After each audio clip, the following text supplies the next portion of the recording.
Assalamualaikum warahmatullahi wabarakatuh. Alhamdulillah wa syukurillah wa la haula wa la quwata illa billah wa salatu wassalamu ala Rasulillah wa alihi wa sahbihi wa man Muhammadin wa barik wa salim walhamdulillahirabbil alamin amma ba'du. Dengan ucapan bismillahirrahmanirrahim, marilah pertemuan sekaligus dalam rangka untuk evaluasi dan review dan di tugas kita selama 3 hari ini. Saya mohon tidak lama, mungkin Bapak Ibu juga sibuk sekali dan kebetulan jaringan internet khususnya Telkomsel, Indium semuanya bermasalah. Saya tadi sudah berkali-kali mengajar mulai pagi juga trouble. Ini tadi saya buka lagi komputer juga trouble sehingga pakai HP aja sebentar. Bapak Ibu, ini jumlahnya kelas ini berapa nggih? Jumlahnya 15 Pak. Iya, 15. Terus dari nama-namanya kok ada nama-nama dari Jawa Barat ya? Ini kan dari Jawa Timur aja ya? Ini semua Pak. Jawa Barat semua. Dari Jawa Barat Pak semuanya. Dari Jawa Barat semua. Oh iya. Pak Jajang ada, itu saya baca kok orang Jawa Barat. Betul memang ya Pak Maman? Ya, Jawa Barat semuanya Pak. Jawa Barat semua, Ciamis Pak. Kok bisa Jawa semua gimana? Ya ini. Iya. Plottingnya dapatnya gini. Clothing. Oh, namanya di UIN ya? Di UIN Malang ya? Ya. Iya. Ya. Iya. Oh iya. Biasanya saya kan Jawa Timur, orang Madura, Probolinggo, Situbondo, ini kok nama-namanya kok nama-nama Jawa Baratan, Pak Indra. Nah, Ada Asep Pak. Ada Asep. ya betul Pak Asep, betul Pak. Pak Asep, Pak Indang, Pak Dede. Saya itu tidak asing dengan orang Jawa Barat, orang Sunda karena S3 saya di UPI Bandung. Tahun di Bandung, teman saya itu satu dari Tasikmalaya, sehingga itu sendal dengan teman-teman yang bahasa Sunda ya. Nah, terima kasih. Itu ada beberapa hal yang perlu saya sampaikan. Umumnya guru-guru PAI, kelas-kelas PAI itu memang ada perbedaan yang agak menyolok antara peserta satu dengan peserta yang lain. Khususnya biasanya ibu-ibu yang sudah senior, biasanya usianya seusia saya, orang yang kelahiran 70 ke bawah itu biasanya kalau suruh ngikuti teknologi canggih itu sudah keberatan ya, sudah keberatan. Nah, ibu yang seusia saya 75 ke bawah, mungkin kelahiran 68, 69, 70 itu memang suruh muda memang tidak. Nah, itu rata-rata memang guru PAI mengalami disparitas, mengalami perbedaan yang agak menyolok antara peserta satu dengan peserta yang lain. Saya baru sadar kemarin itu tadi malam pas trouble itu saya tadi malam, Masya Allah, ternyata terjadi juga pada kelas ini juga yang Bapak Ibu rata-rata dari Jawa Barat juga mengalami perbedaan yang menyolok antara satu dengan yang lain, khususnya dalam mengerjakan tugas ya. Dan ini terjadi Bapak Ibu tidak usah kaget, tidak usah terkejut. Biasanya di kelas-kelas sejak dulu juga begitu, zamannya kelas PPG, zaman tahun 2010-an itu saya sudah sering kali menemui kelas-kelas yang mengalami perbedaan usia, perbedaan keahlian yang sangat jauh antara peserta satu dengan peserta yang lain. Di kelas ini pun juga demikian, ada yang sangat canggih, seperti Pak Ejang itu bagan-bagannya bagus sekali, warna-warni, ya. Ada pendapat panjang-panjang, ada yang pendapatnya hanya menulisnya hanya 5 baris, jadi terjadi perbedaan yang sangat pinter, kadang yang kurang mampu, sangat kurang mampu.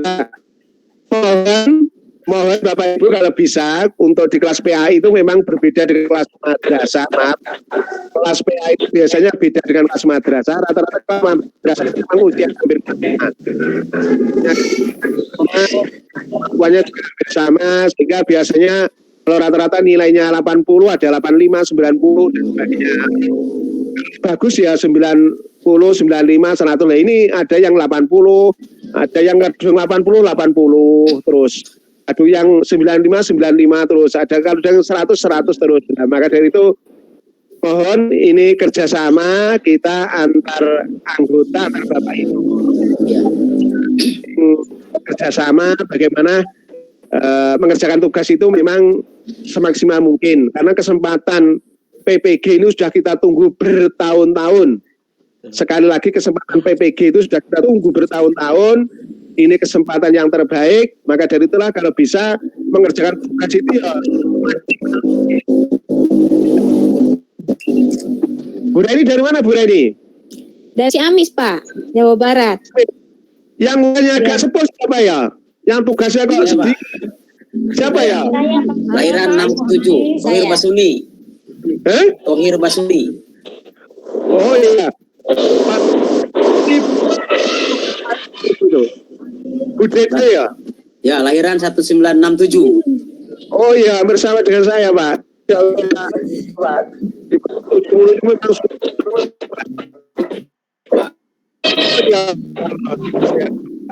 Yang ibu ada ya? Saya, Bu Dede. saya kelahiran 1969, Pak. Oh iya ya, Bu Dede ya. Jadi sudah Ya. ini diskusi kita diskusi bersama. Jadi begini, ini kesempatan terbaik PPG ini. Marilah kita sambut, kita kerjakan semua tugas itu secara maksimal.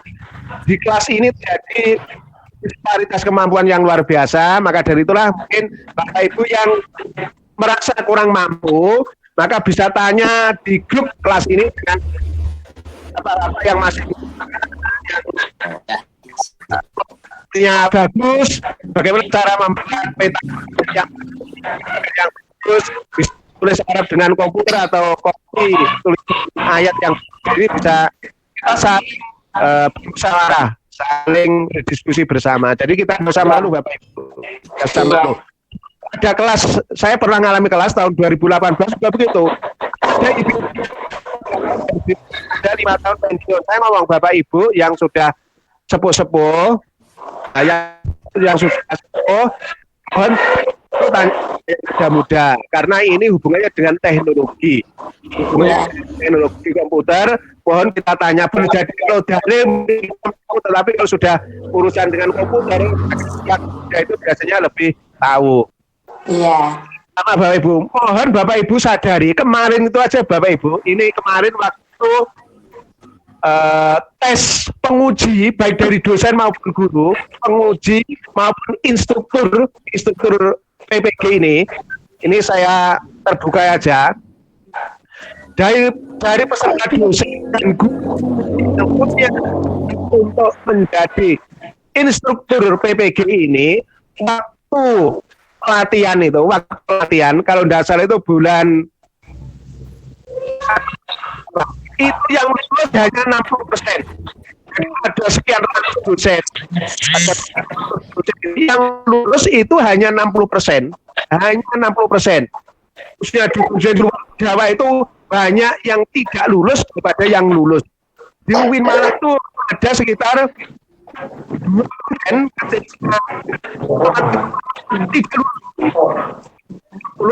dosen kira-kira ada 20, ada 40 dari UIN, ada ya agaknya tidak banyak yang di luar Jawa.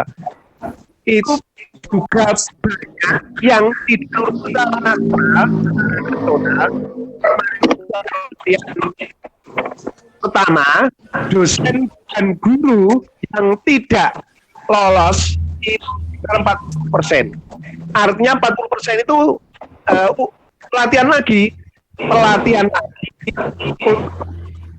penguji UIN PP tahun 2021. Artinya tidak hanya Bapak Ibu yang mengalami kesulitan, dosen-dosen yang gelarnya profesor, doktor,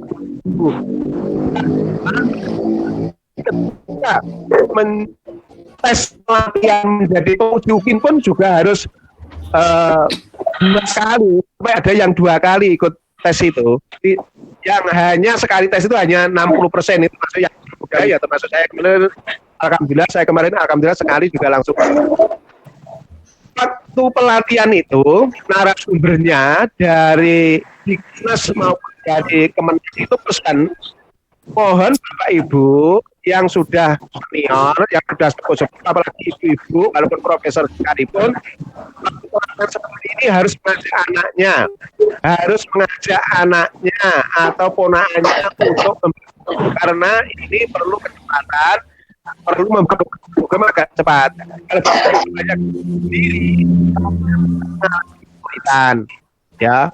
Pesennya narasumber itu seperti itu, Bapak Ibu. Pesennya narasumber dari Diknas sama Kemenak itu begitu.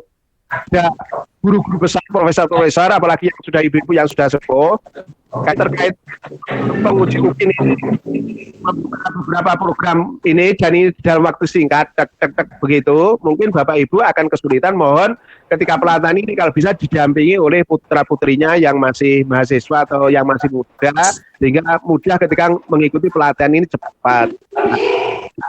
Ya, maka dirilah Bapak Ibu, itu yang calon menjadi penguji saja mengalami ketidaklulusan sampai 40%, ya.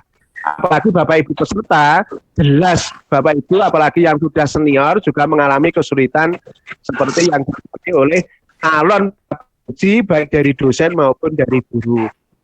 Untuk itu pesan saya Bapak Ibu, karena ini kesempatan luar biasa, kalau Bapak Ibu mengalami kesulitan, tidak usahlah malu, tidak usah canggung-canggung, kita saling membantu terhadap sesama peserta ini. Ini saya lihat itu ada bapak-bapak yang pinter-pinter. Saya mengakui itu pinter-pinter, yang sebenarnya juga bagus. Setelah itu bisa di dalam kelas ini saling tukar pengalaman, yang Bapak Ibu yang senior-senior bisa belajar kepada yang muda-muda, yang tulisannya bagus, gambar-gambarnya bagus. Mungkin begitu ya Bapak Ibu. Bisa kira-kira kita tukar pengalaman, khususnya di dalam yang hubungannya dengan komputer. Apa ya kira-kira ya? Ya Pak. Nah, ini Ya Pak. Pak Maman sudah ini kepada Ya Pak, saya paling muda Pak. 94 kelahiran. Saya kelahiran 94. Oh gitu. Paling muda 94. Iya, lihat itu bagus itu pengalaman. Bisa bantu yang ibu-ibu yang senior. Ya, itu jadi Bapak Ibu di rumah punya putri atau punya keponakan, bisa membantu juga kita di dalam ikut melayani kita nanti insya Allah sampai akhir. Tidak bisa Bapak Ibu kita mengerjakan sendiri, itu mungkin tidak bisa juga, karena kita harus shooting, harus ya, PPT, harus dari PPT diselingi film-film, kita harus motong film-film. Contohnya Bapak Ibu kan tentang haji sih. Haji dari Bandara Soekarno-Hatta, dari Bandara di Jeddah gimana masuk ke ketika top itu kan harus dipotong-potong. Lah mungkin kita tidak bisa motong-potong film itu. Ini kolaborasi. Kita potong-potong, kita masukkan di sela-sela PPT. Lah itu biasanya yang motong-potong kan dia orang yang ahli bisa motong video film dari YouTube, kemudian kita potong-potong, kita masukkan di PPT sehingga kita jelaskan film inilah pengalaman ini yang sudah canggih. Dari apa Maman? Kamis Pak. Oh ya, ini saya bagus sekali Mama itu kerjanya, bakat-bakatnya itu. Kita siap untuk kerjasama, kita siap memang minta bantuan kepada mungkin kawan satu grup ini dan atau mungkin putra atau keponakan yang bisa membantu nanti sampai ujian UKIN, karena kita butuh yang lain. Kita butuh orang yang nyuting, kita butuh orang yang menyiapkan mic-nya, semuanya tidak akan mungkin kita kerjakan sendiri. Itu pesan kita yang kedua, Bapak Ibu. Setelah saya menilai dari tugas-tugas Bapak Ibu, ini Bapak Ibu cenderung menonton gaya mengerjakan tugas. Kalau pakai, ada yang petakonsep pakai kotak. Selama ada pakai kotak, yang pakai bundar terus. Jadi kita itu monoton terhadap gaya kita, selalu monoton terhadap gaya kita. Yang tidak pakai peta konsep selama 4 hari, 4 kali tidak ada peta konsep.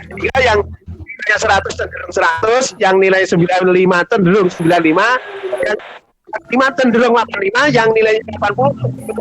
Karena kita sudah memiliki gaya yang berbeda. Maaf, ada walaupun kita ukuran sepatu kita 38, ya sekali waktu kita mencoba sepatu yang lain, siapa tahu kita cocok. Nah ini biasanya begitu. Ketika kita tahu ukuran sepatu kita, ya sekali waktu kita sudah ukuran yang lain.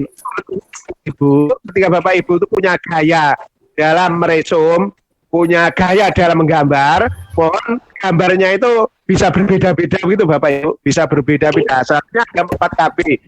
Dari 4 KB itu harusnya ada variasi sehingga nilai kita tidak selalu sama. Yang saya hanya kasihan yang bawah terus, sehingga saya naikkan ada 85 karena tidak bisa sehingga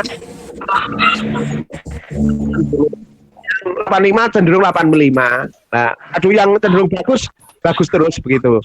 Nah, ini mohon kita belajar juga variasi kreasi kita yang kita terapkan di dalam mengerjakan tugas-tugas maupun diskusi, dan nanti kreasi akan sangat penting ketika kita membuat RPP yang jumlahnya 3 sama video yang jumlahnya 2 itu juga kreasi yang berbeda. Mungkin nanti RPP kita satu dengan yang lain itu berbeda, sehingga boleh jadi nanti kalau ada dosen atau guru yang menilai itu kok punya kreasi sendiri-sendiri. Saya kira itu jauh lebih baik Bapak Ibu, supaya kita tidak cenderung sama. Kalau bagus yang nilai 100 tidak apa-apa. Saya hanya menyayangkan sekali Bapak Ibu yang tadi nilainya 80 cenderung 80 terus.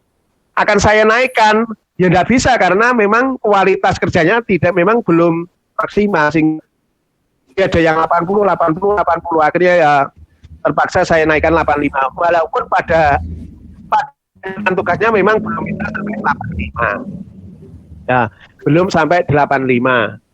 Ya. Baik diskusi maupun tugasnya belum sampai 85, tapi ya saya naiklah, kasihan yang lainnya karena lainnya nilainya bagus-bagus.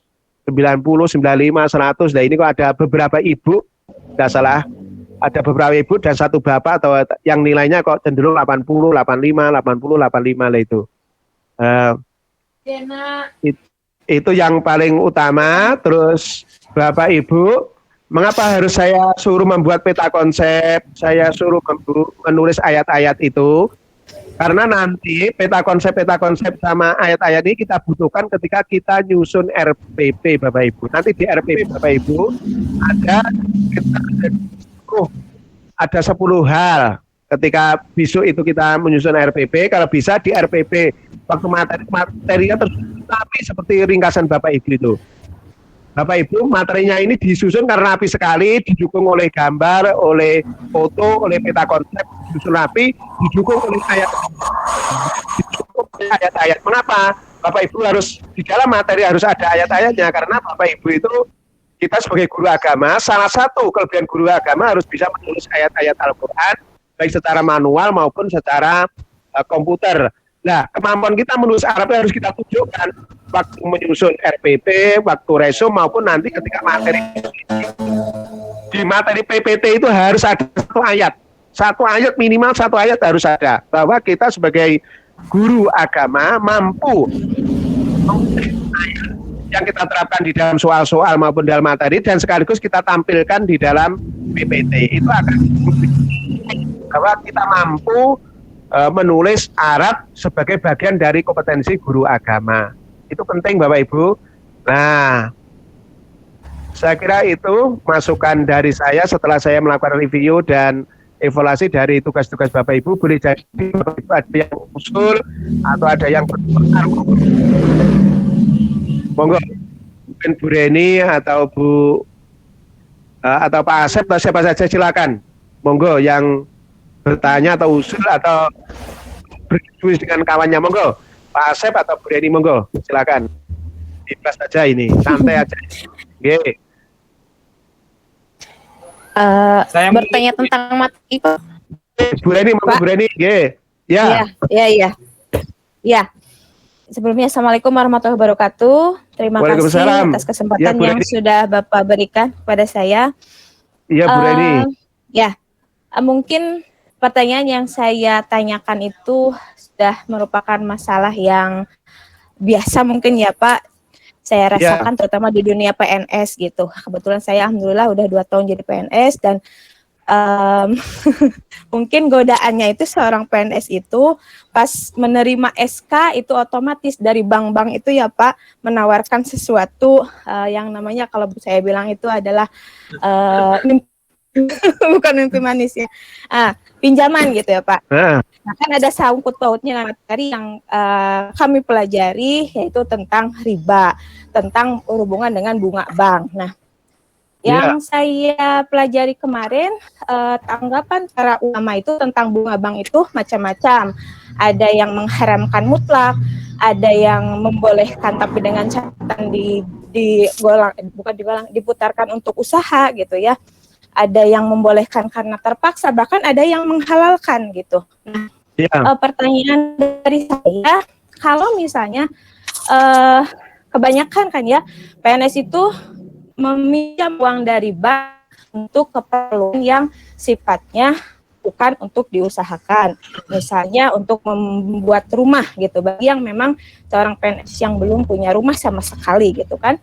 Apakah itu termasuk kebutuhan yang konsumtif Pak? Yang mana mungkin kalau itu termasuk kebutuhan yang konsumtif bisa dikategorikan itu tidak boleh karena tidak diusahakan. Tapi saya pernah dengar gitu ya, kalau misalnya kita meminjam dari bank tapi memang kita membayarnya dari hasil usaha kita, itu boleh katanya karena ada yang membenarkan kalau riba itu sifatnya hampir mungkin bisa disamakan dengan judi, yaitu merugikan salah satu pihak.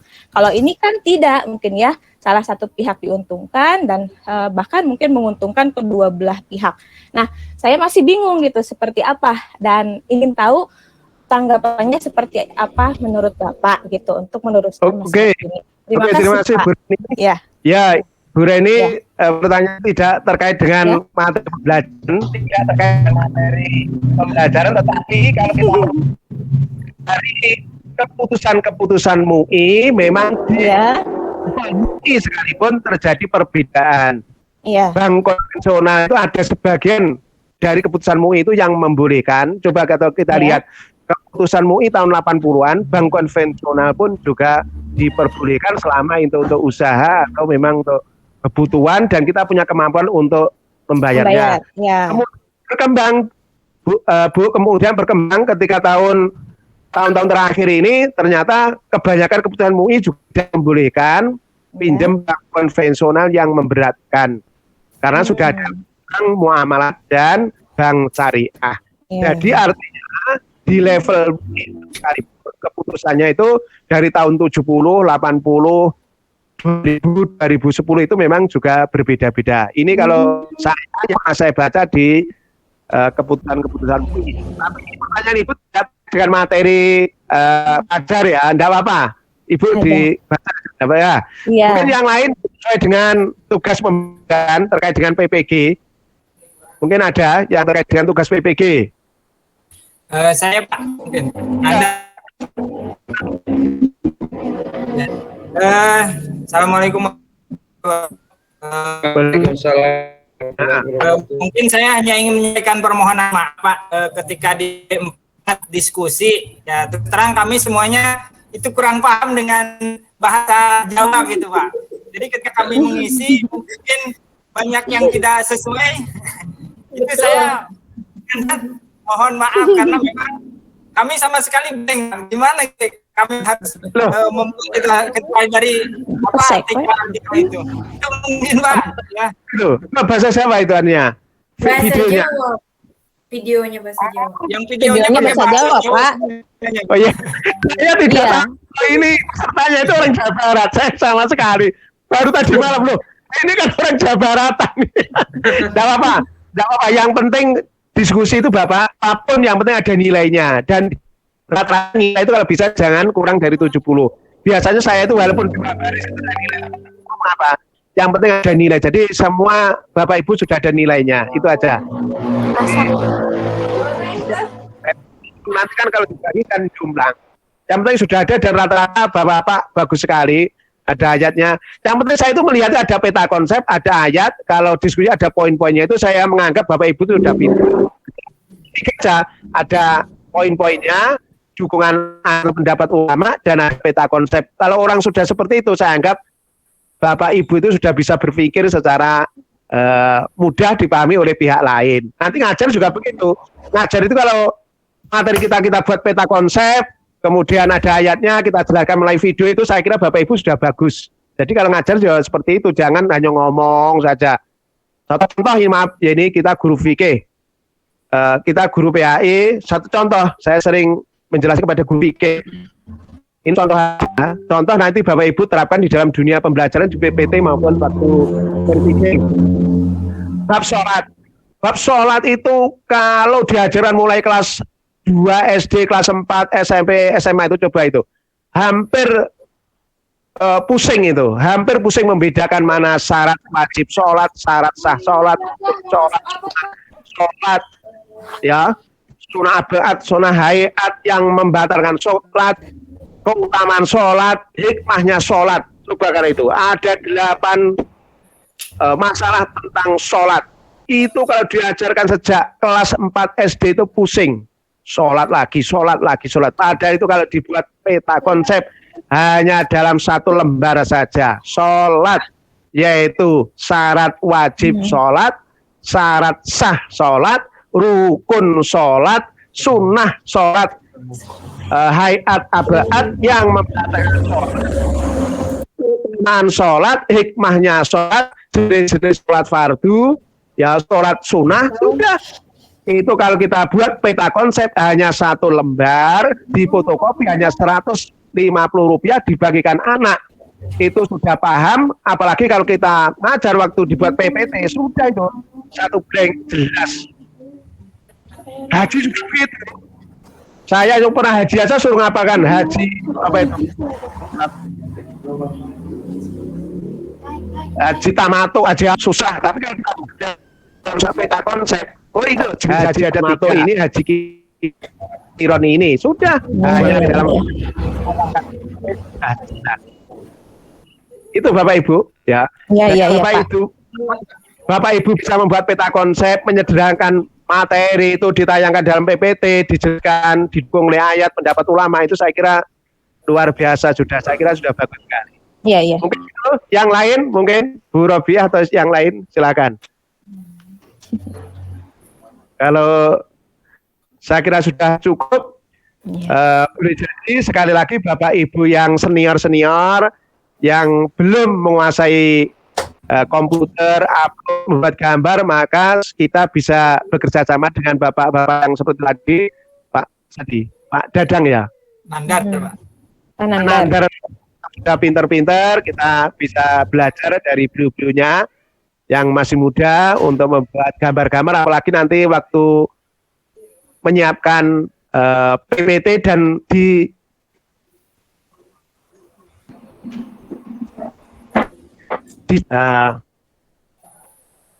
mungkin di tengah mengajar itu ada film-film yang untuk menjelaskan materi, maka dari itu kita belajar kepada para ahlinya seperti Pak Nandar dan yang masih muda-muda. Saya kira begitu Bapak Ibu.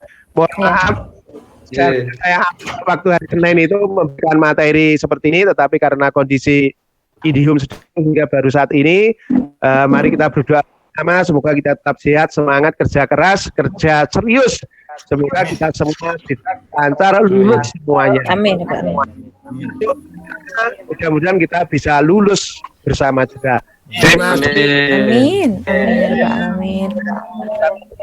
Adalah Alhamdulillahirabbil alamin. Wabillahi taufiq wal hidayah. Wassalamualaikum. Waalaikumsalam warahmatullahi Waalaikumsalam warahmatullahi wabarakatuh. wabarakatuh. Sami Pak. Assalamualaikum. Salam.